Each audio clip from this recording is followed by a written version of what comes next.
Noite. Vamos lá mais uma vez. Agradecer a casa pelo convite, é sempre bom.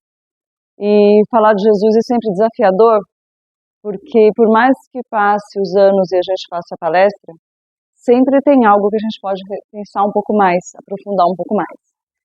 E aí quando eu peguei o tema, a fé é mãe da esperança e da caridade. E eu acho que tem uma palavra que na doutrina a gente ouve muito, é fé. Muito. E caridade também. Mas o que é interessante nesse texto? O espírito que deixa a mensagem para a gente é identificado como José, um espírito protetor. E ele faz o seguinte chamado. Ele fala assim: amai a Deus, mas sabeis por que o amais. Acreditai nas promessas dele, mas sabeis por que acreditais. E um chamado da doutrina espírita que é interessante para a gente é a fé raciocinada, que é algo novo. Falar em fé, fala-se em fé desde que se existe as religiões. Mas a fé raciocinada, ela exige um pouco demais da gente, ela exige um conhecimento, ela exige um labor, um trabalho em busca de entender, de compreender. Porque se a gente for parar para pensar, historicamente, a fé era algo meio que abstrato demais, né? Tem que ter fé em Deus, tem que acreditar em Deus, mas era mais no sentido de temor. Até os próprios judeus, na época de Jesus, eles viam Deus como um Deus a quem se temer, porque ele era vingativo, ele era bravo. Então não havia muito aprofundar o conhecimento dessa fé. Quando Jesus chega, ele vira o jogo, por assim dizer. E é interessante porque na condição de judeu ele não podia se opor à lei de Moisés. Ele não podia simplesmente acabar com a lei. Tanto que o nosso evangelho traz, se eu não me engano, o segundo capítulo, que fala: eu não vim destruir a lei, mas dar-lhe cumprimento. Então ele vem para dar o cumprimento, mas ele amplia muito mais a nossa visão sobre esse Deus. E ele é o primeiro a chamar Deus de Pai. É o primeiro momento em que Deus é visto como Pai, que vai muito além de ser só como um criador, como alguém que dá ordens, como alguém que está sempre muito acima. Nós ainda carregamos muito fortemente a ideia de um Deus inatingível. Até o próprio Cristo, a gente acha que está muito longe. A gente não costuma pensar assim? Primeiro porque a gente tem o hábito de se achar muito pequeno. Pelos nossos séculos de falhas, né, registrada aí na nossa memória espiritual, por mais que a gente não tenha lembrança viva das falhas cometidas, a gente carrega um peso de culpa, muitas vezes exageradamente, que nos impede, inclusive, de avançar, porque a gente fica se achando muito pecador. E é interessante a gente buscar a fé, ela vai trabalhar tudo isso dentro da gente. Essa fé que a doutrina espírita propõe, que é uma fé raciocinada. E ela dá mais trabalho. Eu tenho uma amiga que chama Mira, acho que alguns de vocês conhecem, que ela é da Atitude, e ela fala uma coisa que é engraçada. Ela fala brincando, mas não deixa de ser real. Ela fala assim: esse negócio de ser espírita é complicado. Porque depois que a gente é espírita, a gente não pode pôr a culpa mais em ninguém. E aí a gente começa a entender a nossa responsabilidade sobre a nossa existência.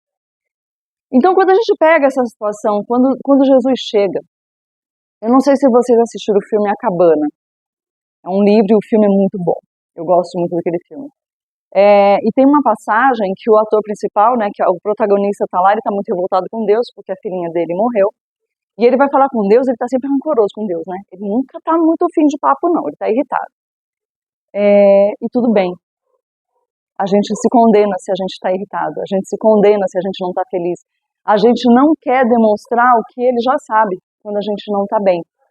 Mas no filme mostra exatamente o que Deus faz com ele, que está na figura daquela mulher. Ela acolhe aquela revolta, aquela indignação dele, porque apesar de ser religioso, o personagem, a fé dele não está fundamentada.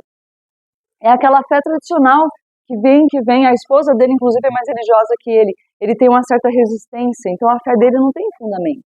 Ele tem motivos de sobra para não acreditar. Mas por quê? Porque ele não compreende. Ele não aprofunda intelectualmente, racionalmente, o porquê de acreditar em Deus, como é que Deus age com a gente, né? E no próprio filme tem um momento que ele está conversando com outro personagem que é Jesus. E aí ele chega assim para Jesus e fala: por que eu me sinto mais à vontade com você, Jesus, né, do que com Deus? E aí Jesus dá uma resposta sensacional. O Jesus do filme fala assim: talvez porque eu seja humano. E a gente esquece disso. A gente esquece que Jesus é parte da humanidade. é um espírito evoluído num nível que a gente não compreende, mas parte dessa humanidade que somos nós. E olha como Deus soube nos cativar e nos fazer compreender, mandando alguém como nós. Porque alguém como nós, que foi criado também, que veio de um ponto de partida, tem muito mais a oferecer. É como o irmão mais velho cuidando do irmão mais novo. Olha, não faz isso que vai dar errado, que eu já fiz. E deu errado também, agora eu aprendi. Então a nossa fé, ela muitas vezes esquece de buscar a raiz, o porquê que eu acredito. A doutrina espírita ela é exigente nesse aspecto, mas ela é exigente para o nosso próprio bem. Quem de nós aqui não se pegou surpreso ao longo dos estudos da doutrina, em cursos, em ter que lidar com algumas coisas, como principalmente a lei de ação e reação, que nos faz refletir bastante. Porque ela vai nos trazer o que é a consequência das nossas escolhas, porque nós somos livres. Né? E aí vem também um outro jargão da doutrina, que é o livre-arbítrio. Né? Nós somos livres. Mas trabalhamos pouco essa liberdade. Né? Ainda estamos, pensando em evolução humana, ainda estamos trabalhando para saber utilizar essa liberdade de uma forma coerente, condizente, aí sim, voltando lá no passado, muito antes até de Jesus vir, quando Moisés traz os 10 mandamentos, para a gente entender como é evoluir, a gente teria que, no mínimo, seguir aquilo. E se a gente pensar que eles foram escritos, mas muito tempo antes de Jesus, ele já dava ali o tom do que é necessário para crescer. Então, Deus vem acompanhando a gente, literalmente, como é feito numa escola com a criança pequenininha. Primeiro maternal, depois vai aprender um pouquinho, até na vida adulta compreender melhor. Segundo os espíritos, nós estamos na infância ainda da espiritualidade. Em termos de humanidade, no universo, a gente ainda está bem pequeno, assim, bem aprendendo. Talvez por isso a nossa fé ainda seja frágil. E como é que a gente percebe que a nossa fé é frágil? É só apertar. É só apertar um pouco. Todos nós na casa espírita, principalmente na casa espírita, a gente vai estudar sobre o ajuste que a gente faz de uma encarnação para outra, né, com oportunidades de ajustar. Então, às vezes, uma doença, um problema financeiro, um problema de relacionamento, nada mais são do que o remédio amargo, que a gente aceitou, ou algumas vezes, se a gente for muito turrão, a espiritualidade vai meio que falar, você vai ter que tomar esse remédio sim. Sabe a mãe, quando a gente não quer tomar um xarope amargo, ela fala assim, olha, é pro seu bem? É pro seu bem. Então, essa nossa fé, apesar da gente falar muito sobre ela no meio espírita, quando nós somos chamados individualmente, a gente sente o peso da mão de Deus. E normalmente a gente não consegue acolher muito bem esses ensinamentos, esse aprendizado. E é nesse momento que a nossa fé vai ser testada. Porque acreditar em Deus, todo mundo aqui acredita. Se eu for na igreja católica, vocês acreditam em Deus? Acreditamos. Qualquer base religiosa que tenha um Deus, seja ele em que país ou que cultura for, você acredita no seu Deus? Eu acredito. Mas você confia nele? Aí é outra pergunta. Essa pergunta é mais difícil do que acreditar. Porque acreditar, para nós, é só olhar o universo. Se você perceber, se você partir do princípio, da lógica, de que tudo que é criado foi criado por algo, por alguém, então existe alguém aí muito especial que cria muito bem as coisas. Um mecanismo, desde do espaço, do macrocosmo até o microscópico, até o que é invisível aos olhos, é tudo muito perfeito. Se a gente fosse aprofundar um pouquinho, tem uma série que eu gosto muito, chama Cosmos. E é uma série assim, eu assisto aquilo e falo, gente, ele está falando de Deus. Ele só não disse a palavra. E quando ele mostra o universo, eu sou fascinado por astronomia. Eu sou uma astrônoma aprendiz. Bem aprendiz. E eu acho muito incrível a perfeição como o universo acontece. Longe dos nossos olhos, longe do nosso controle. Da mesma forma como o micro, aquilo que faz parte do que compõe o nosso corpo, como funciona o nosso cérebro, todos os nossos órgãos, o tempo inteiro muito perfeitamente, numa máquina perfeita, que a gente não tem que se preocupar de lembrar de respirar ou de pensar. Tudo funciona. Então, o Criador existe, é fato. Mas eu confio nesse Criador? Quando Ele me testa, quando Ele me coloca numa situação em que eu preciso fortalecer enquanto espírito imortal, é a hora que a minha fé vai abalar. E aí a gente pode dizer o seguinte, então deve ser por isso que a gente está testado todo o tempo, né? Para poder fortalecer a fé. Porque se alguém não está passando um problema hoje, certamente passou antes ou vai passar daqui a pouco. Porque ninguém está nesse planeta a passeio.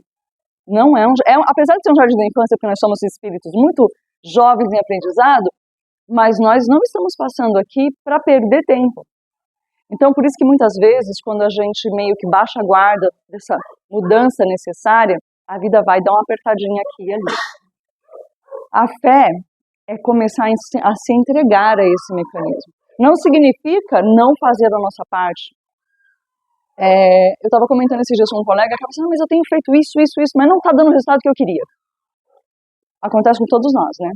Eu costumo pensar o seguinte, se eu faço muito a minha parte, o melhor que eu posso, dentro de um ideal que eu tenho, eu não estou prejudicando, supondo assim, eu não estou fazendo nada que prejudique outra pessoa, eu estou tentando cumprir uma meta pessoal porque eu quero alcançar tal coisa, e eu estou me esforçando muito para isso. Se eu estou fazendo o melhor que eu posso, dentro de regras morais aceitáveis, sem atingir outras pessoas, e ainda assim a coisa não está funcionando, é a hora de eu ter que confiar nesse meu Deus. Porque pode ser que não seja exatamente esse o momento de eu realizar aquilo que eu quero. Pode ser, e a gente veio falando, o tempo de Deus, né? A gente fala bonito, espírita, palestrante espírita fala bonito, né? Pergunta se consegue pôr tudo em prática. Não é assim que funciona, né? Mas a gente fala do tempo de Deus. E isso é ter fé. Nem tudo acontece exatamente como a gente quer. Algumas coisas precisam de mais tempo, eventualmente até para que teste a nossa paciência e a nossa perseverança. O importante é a gente entender que, sendo a fé a mãe dessa esperança, por isso que eu acho bonito esse capítulo, né? Fé, mãe da esperança. E aí a gente vai falar um pouquinho da caridade. E a esperança é exatamente isso. É eu saber que vai dar certo. Talvez não exatamente como eu queria, ou o que eu queria, ou quando eu queria. Mas vai dar certo por uma razão tão lógica que é, todos fomos criados para a perfeição. É que a gente esquece de viver como espírito imortal. A gente fala de imortalidade, a casa espírita, nisso nós somos muito bons. A gente fala da imortalidade. Mas será que a gente vive a imortalidade no dia a dia? Ou será que estamos todo mundo no piloto automático? Vamos levantar a mão quem está no piloto automático, eu já levanto a minha. A gente só vai vivendo, a gente só vai fazendo o que tem que ser feito a cada dia numa rotina muito fechada. E às vezes a gente esquece que somos imortais. Porque hoje, vamos supor, ninguém aqui sabe o dia que vai desencarnar, graças a Deus, né? Porque a gente só sabe detalhes. Mas eu estou aqui hoje. E se daqui a uma semana o Adilson chega e fala, lembra da Viviane que fazia palestra aqui com a gente? Desencarnou. Será que eu vou tranquila? Será que eu consigo me desvincular de tudo que eu deixei pendente? E aí uma coisa interessante para a gente pensar é nesse ponto de fé, né? Viver o que a gente precisa viver da melhor forma. E pensar o seguinte, um exercício de imaginação. Se eu fosse desencarnar na próxima semana, qualquer uma aqui, se a gente soubesse o dia e fosse semana que vem, o que nos preocuparia de verdade? Quais seriam as nossas prioridades? Provavelmente seriam outras diferentes das prioridades diárias que a gente tem. É muito provável que a gente começasse a enxergar coisas muito óbvias, como espíritos imortais, e talvez a gente quisesse consertar os relacionamentos. Porque no fundo é de espírito para espírito que a gente vive, e talvez a gente corresse atrás de um pedido de desculpa, talvez a gente corresse atrás de dizer que, olha, eu estou aqui, eu amo você, eu estou presente. Muito dificilmente seria, deixa eu quitar meu carro, deixa eu ver se meu diploma da faculdade vai sair. Não que essas coisas não sejam necessárias, mas lembra quando Jesus está conversando, eu não vou saber a parte do evangelho certinho, tá? Mas tem uma parte que Jesus chega, tem Marta e Maria. E elas se aproximam de Jesus e Maria está ali presente para ouvir Jesus. E Marta está preocupada em deixar as coisas em ordem e arrumar a casa. É mais ou menos assim a passagem. Porque ela está diante do Mestre, ela está num momento único, mas ela está preocupada com as coisas da terra, que tomam muito tempo e a energia dela. E aí Jesus faz o convite para que ela se atente àquele momento em especial. E é uma passagem que deixa uma lição muito importante para a gente. Nós somos espíritos encarnados e assim estamos porque é necessário. E viver essa vida de trabalhar, de pagar boleto, de aprender, de estudar, é necessário também. Até porque o aprendizado o espírito leva. Mas nós às vezes esquecemos, muitas vezes esquecemos de viver a imortalidade. Como espírito imortal, o que eu tenho feito para a minha evolução? Eu perdoei o quanto eu poderia? E o perdoar, gente, não é só quando a pessoa me pediu perdão. Ela me magoou na semana passada, eu vou perdoar quando ela vier me pedir perdão. Não, o perdão é muito maior do que isso. O perdão é você aceitar a situação no sentido de que, ok, era o que a pessoa podia me oferecer naquela hora. Não era o que eu queria, não estou feliz com isso, mas eu também não vou carregar essa bagagem. O perdão, acho que é Divaldo, Joana de Anjos tem uma passagem que ela fala para Divaldo, o perdão faz bem para quem perdoa. E a nossa fé vai nos auxiliar no perdão, porque é o que o Espírito falou. Acreditar em Deus, mas entender por que acreditar. Quando a gente pensa no perdão como um dos maiores desafios da humanidade, quantos males seriam evitados se houvesse perdão, a gente está exercitando a fé. Porque daí a gente fala assim, ok, não está tão bom como eu gostaria, mas o perdoar vai me libertar, porque como espírito imortal isso é uma bagagem muito grande, que tem um peso e um impacto muito maior quando a gente desencarna. E aí amarra o tema no sentido de que a fé, ela é a mãe da esperança e da caridade. Por quê? Porque se eu tenho fé, eu enfrento os desafios da vida com coragem, sem esperar tanto que as pessoas reajam aos meus desejos pessoais. Sem esperar tanto, sem querer que as pessoas girem em torno dos meus desejos. Porque eu tenho a esperança de que, crescendo e evoluindo, esses reencontros acontecerão de forma mais amena, sem tanto peso, sem tantas mágoas. E a caridade, que normalmente a gente pensa só na caridade material, ela é a mais comum e a mais fácil de atingir, que é quando a gente dá uma roupa, dá um alimento, e isso não está perdido, é importante também. Mas quando eu perdoo, quando eu compreendo, quando eu liberto o outro dos meus desejos pessoais, isso é caridade. Caridade do espírito para o espírito. Muitas vezes mais difícil de realizar. Talvez se a gente colocar a mão no bolso e comprar 10 cestas básicas, entregar aqui na casa espírita e mandar para frente, é mais simples do que eu olhar para o meu familiar com quem eu tenho uma desavença há muito tempo e desmanchar esse mal-estar. Porque isso é do espírito imortal. Isso é da nossa imortalidade. E quando a doutrina espírita nos ensina, através de várias literaturas, de vários conhecimentos, o que é a reencarnação, que é a chave para compreender Deus, porque se a gente não entender a reencarnação como oportunidade, a gente fica achando que ainda é aquele Deus antigo, punitivo, que castiga, que é um Deus de guerra. Não era o que se esperava de Jesus, que ele fosse o príncipe, mas um príncipe guerreiro que levantasse a espada. O texto de hoje fala muito claramente sobre isso. A cruz é uma espada embainhada, em repouso, não em luta. E é um símbolo muito interessante. Às vezes não, mas muitas vezes nós levantamos a espada da nossa palavra, do nosso pensamento, do nosso julgamento. Por isso que às vezes é interessante a gente falar, poxa vida, na doutrina espírita, na casa espírita, a gente fala tanto de fé, a gente fala tanto de caridade, mas é nas pequenas coisas do dia, nos pequenos milagres de todo dia que nós somos chamados a responder por essa fé. É muito mais fácil para mim vir aqui falar sobre um tema, porque eu gosto de falar, porque eu tenho facilidade para falar, do que chegar dentro do meu lar, onde o convite de Jesus é muito mais forte, e lá eu perdoar, eu aprender a pedir perdão, e o perdão como apenas uma das coisas que Jesus nos chama. A caridade é uma sequência disso, e ela está muito intrínseca aos relacionamentos humanos. Às vezes ela é muito mais necessária do ponto de vista moral e emocional do que do material. E não que a gente não deva fazer, devemos. A casa espírita ela tem uma característica muito interessante. Divulgar a doutrina, divulgar o evangelho, a doutrina dá através de cursos, exercitar a caridade. Então a gente faz todo um trabalho, todas as casas fazem um trabalho muito parecido. E está tudo ok, é nesse sentido sim. Mas nós individualmente somos chamados todos os dias a exercitar a nossa fé, a ter esperança, compreender Deus, porque quando eu falo de reencarnação, eu entendo que eu tenho que ter esperança e que eu posso ter esperança. Porque às vezes o que não está acontecendo no meu olhar agora virá com o tempo. Então se eu tenho fé, e a fé é colocar o pé e deixar que Deus põe o chão depois, e não é fácil fazer isso, eu vou esperançar, eu vou criar esperança ao longo do tempo. E nesse trajeto entre o que eu sou hoje e o que eu desejo ser, eu trabalho com as pessoas, e a caridade vai ser moral, vai ser espiritual, vai ser material, como for, como tiver que ser. Enquanto isso, a gente nem percebe mas pode ser exercitado no dia a dia, desde que a gente não esteja no piloto automático. É um risco muito grande nós permanecermos assim, nesse piloto automático.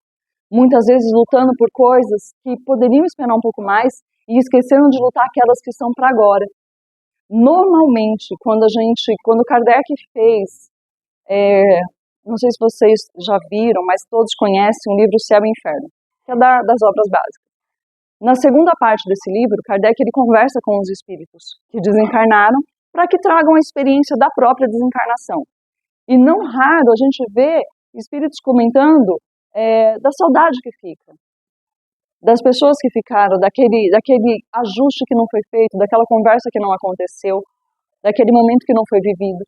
E aí qual é o complicado? Quando a gente estuda a reencarnação com profundidade, todos vamos reencarnar, ok, vamos desencarnar e retornar, muitas vezes ainda, nesse planeta mesmo, até que a nossa evolução vai crescendo, o planeta cresce junto. Mas hoje, por exemplo, se minha mãezinha desencarna, e eu não estou bem com ela, eu vou ter que esperar uma outra oportunidade que pode demorar. Por quê? Porque talvez quando eu desencarne, ela já esteja em outro processo, em outros momentos. E a gente vai se encontrar? Vamos. Mas será que a nossa fé já está fortalecida o suficiente para que a gente não sofra com a partida de um ente querido? Nós acreditamos na reencarnação?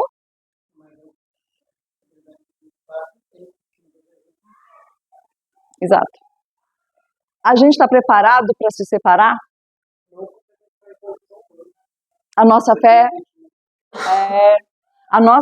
ela está em construção ainda. Essa fé muito robusta, que você vê num espírito muito forte, nós estamos caminhando para ela. Ter fé não é tão simples como falar sobre fé. Acreditar mesmo, hoje, desencarnar alguém muito querido, é difícil para a gente, mesmo acreditando na reencarnação. Mesmo sabendo que o espírito vai ficar em algum ponto, em algum momento, e a gente vai se encontrar. Portanto, e aí lembra que no começo eu falei que a gente às vezes se sente pequeno demais e acha que Deus e Jesus estão longe demais? Não é nada disso. É que a gente não tem o exercício de sentir Jesus perto da gente. Por isso que esse filme é interessante, porque ele está muito perto, muito próximo, sentado ao lado e conversando. Então, como a nossa fé está em construção, a gente precisa estar sempre cuidando dessa fé, cultivando. A gente não pode esquecer, justamente porque a vida nos chama o tempo inteiro para as coisas que a gente tem que resolver, a gente precisa parar um pouquinho, um momento de oração. Me ajuda a fortalecer a minha fé, me ajuda a acreditar mais, me fortalece por dentro, naquilo que eu ainda não consigo fazer por fora. Nos conectarmos mais com Jesus é importante. Tirar a imagem do mestre crucificado e trazer para a gente a imagem daquele mestre que andava nas ruas com as pessoas, que sentava para conversar. Nós mantemos ele muito distante de nós, na nossa forma de encarar o espírito que é muito grandioso. Mas ele nunca se afastou da humanidade. Ele sempre esteve muito próximo. E alguns livros da doutrina nos trazem até os relatos de quando, por exemplo, Pedro vai desencarnar, que ele próprio vai buscar. Quando Joana d'Arc desencarna, que o próprio Cristo se aproxima dela, Joana de Cusa. Nós temos alguns relatos nos nossos livros que a doutrina nos traz, que mostram Jesus muito perto, ele nunca esteve longe. Mas nós muitas vezes o colocamos nessa distância. Então a nossa fé, que vai ser a mãe da nossa esperança e da nossa caridade, fecha esse circuito que nos protege espiritualmente e nos eleva. Mas isso é um passinho de cada vez. Então que a gente saia um pouquinho do piloto automático, que a gente olhe a vida com essa simplicidade que às vezes é necessária, como uma criança mesmo. Por que a gente perde isso, né? A simplicidade que a criança vê o mundo. Vocês já viram que a criança briga e não dá 2 minutos, tá brincando de novo? A gente perde isso no caminho. Deveríamos continuar e conservar. Então que nós possamos realmente reverter o conhecimento teórico na prática diária, em pequenas coisas. O que será que Deus vai me trazer amanhã como oportunidade? Ou ainda hoje? Qual vai ser a minha chance de estar mais presente para mim mesmo, inclusive, cuidando do meu espírito? E a oração é sempre um mecanismo. Eu costumo dizer para minha mãe que ela fala assim, mas eu não sei rezar muito bonito. Eu falei, a gente não precisa rezar bonito. A gente conversa com Deus. A gente conversa com Jesus como se ele estivesse ao nosso lado. E uma coisa interessante, Viviane, mas por que eu tenho que falar as coisas da oração? Deus não sabe tudo o que eu preciso? Sabe. Mas a oração não é para informar a Deus de nada. A oração é para que a gente mesmo se ouça. Quando eu faço a minha oração, eu estou conversando, falando com Deus, mas eu estou me ouvindo. Deus não precisa se informar de nada não é noticiário para Ele não, Ele sabe de tudo. Os nossos mentores sabem de tudo. Quando eu faço a prece e verbalizo mentalmente ou em voz alta, é porque eu estou dizendo o que eu peço, o que eu preciso. E eu tenho que dizer para que eu ouça. Nós mesmos precisamos falar, que nem a terapia, né? Por que eu vou falar na terapia? Porque eu preciso falar, não é o outro que precisa ouvir. O outro vai me direcionar, me ajudar a entender meus próprios pensamentos. Mas sou eu que estou falando, para mim mesmo, para minha transformação.